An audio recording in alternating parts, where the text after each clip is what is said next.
आगे बढ़ाते हैं और इसको विस्तार से हम पढ़ने की कोशिश करेंगे। ठीक है, आइए इसे और विस्तार से समझें।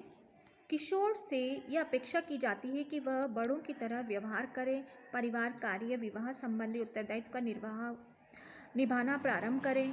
निर्भर बच्चों से आत्मनिर्भर बच्चे में परिवर्तन विभिन्न संस्कृतियों में भिन्न भिन्न रूप में होता है। सामान्यतः पश्चिमी संस्कृति में माता पिता अलग अलग होने, शारीरिक मानसिक रूप दोनों से स्वतंत्रता पर जोर दिया जाता है। दूसरी ओर गैर पश्चिमी संस्कृति में जैसे भारतीय संस्कृति में परिवार में अंतर निर्भरता पर अधिक ध्यान दिया जाता है। तथापि सभी संस्कृतियों में किशोरावस्था दुविधा और असहमतियों से भरी होती है। उदाहरण के लिए आमतौर पर देखा गया है कि किशोर बच्चे की तरह समझे जाने पर विद्रोह कर उठता है, लेकिन साथ ही वह उसके लिए वैसे ही सांत्वना भी पाना चाहता है। कहने का मतलब यह है कि जो स्थिति होती है इस समय बच्चा ना तो हम बच्चा रह सकता है, नहीं इसे हम पूरी तरह से युवा कह सकते हैं या फिर वयस्क कह सकते हैं। तो कभी कभी दोहरी भावनाओं के साथ वो बच्चा चलता है।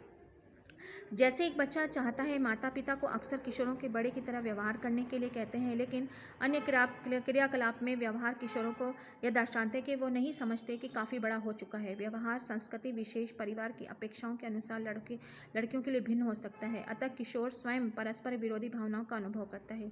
इस समय की स्थिति ये होती है, परस्पर विरोधी होती है। एक जगह तो आप कहते हो बच्चा है, एक जगह कहते हो कि आप बड़े हो गए हो। तो वो ये निश्चित नहीं कर पाता कि मैं बड़ा हूँ या छोटा हूँ। कई बार कई निर्णयों में तो उसे शामिल किया जाता है, कई निर्णयों में उसे शामिल नहीं किया जाता।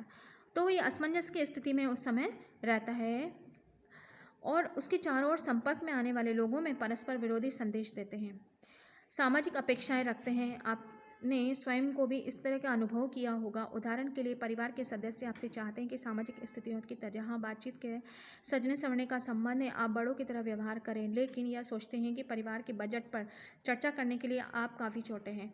मतलब कई निर्णयों में तो आपको छोटा बना दिया जाता है, कई निर्णयों में आपको उसको इन्वॉल्व करने के लिए कहा जाता है, बड़ा समझा जाता है। चूँकि पारिवारिक प्रत्येक व्यक्ति भिन्न होता है, इसलिए अलग अलग परिस्थितियों में अलग अलग ढंग से अपनी प्रतिक्रिया व्यक्त करता है।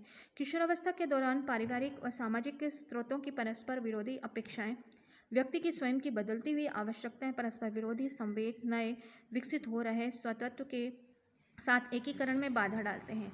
मतलब कोई भी चीज़ है जो डेवलपमेंट में बहुत ज़्यादा ये एक संक्रमण की अवस्था कह सकते हैं। अतः किशोर अपनी भूमिका संबंधी उलझने, पहचान संबंधी उलझन का अनुभव कर सकता है। उसके व्यवहार में दिए गए फॉर्म का कार्य का ध्यान केंद्रित करने में अक्षम होना। मतलब ये जो हम कह रहे हैं कि किशोर अवस्था को दो भागों में बांटा गया है, पूर्व किशोर अवस्था, उत्तर किशोर अवस्था।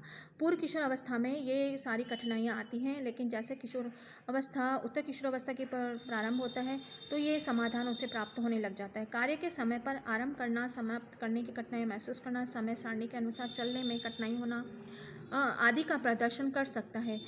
इस बात पर भी बल देना महत्वपूर्ण है क्योंकि किशोरों की पहचान बनाना विकास की प्रक्रिया का एक सामान्य हिस्सा है। इस अवधि में किशोर जिन विरोधाभासी भावनाओं को संवेगों का अनुभव करता है उसमें कुछ गलत नहीं है। पहचान के संकट की भावना अथवा भूमिका संबंधी उलझन तब पैदा होती है जब किशोर यह महसूस करता है कि पहले की तुलना में जिन कार्यों के वो करने के लिए जिस तरह से व्यवहार करने की अपेक्षा की जाती है बहुत अंतर है। तथापि कई किशोर विशेषकर जो पारिवारिक व्यवसायों में लगे हैं उनमें से अलगाव की भावना उतनी स्पष्ट नहीं होती। कहने का मतलब यह है कि जैसे जो परिवार के सदस्य जो एक निश्चित व्यवसाय कर रहे हैं उस समय उन लोगों के साथ ये स्थिति नहीं आती है और जो जिनके सामने बहुत विकल्प है उसके सामने ये स्थिति ज़्यादा आती है। ठीक है, इससे अधिक संवेगात्मक उथल पुथल तो नहीं होते। उदाहरण के लिए यदि एक गांव का किशोर कृषक कार्य में अपने परिवार का सहयोग कर रहा है तो 12 वर्ष से 16 वर्ष की आयु पर होने तक उसकी भूमिका में अधिक परिवर्तन नहीं आता है,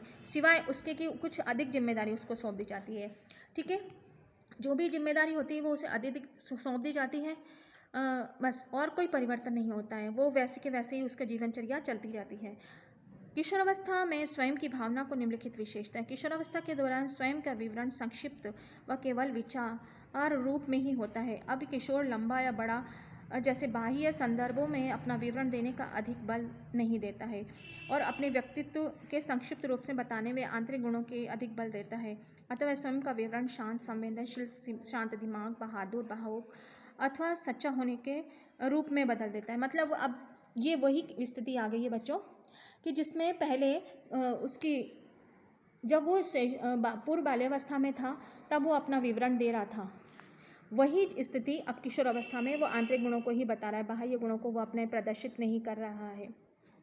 किशोरावस्था के दौरान स्वयं में कई विरोधाभास होते हैं, अतः किशोर स्वयं के बारे में कुछ इस प्रकार बताता है कि मैं शांत हूँ लेकिन सरलता से विचलित भी हो सकता हूँ, मैं शांत हूँ लेकिन बातूनी भी हूँ।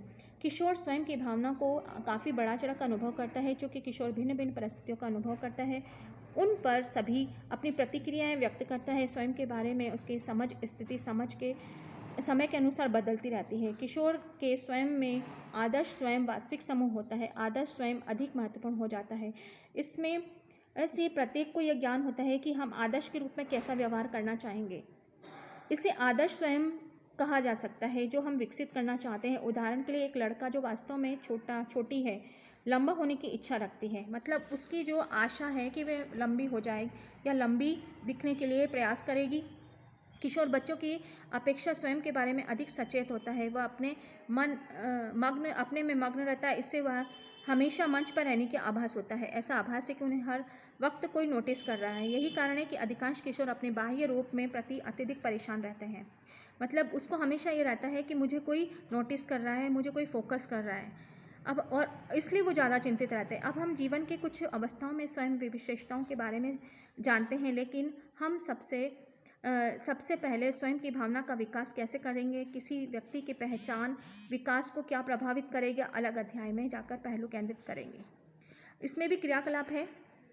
क्या आपको लगता है कि आपने जो ऊपर दी गई भावनाएं विचार अनुभव कर रहे हैं, क्या आपको लगता है कि इन भावनाओं को नियंत्रित कर सकते हैं, अथवा आप इस संबंध में दुविधा में हैं?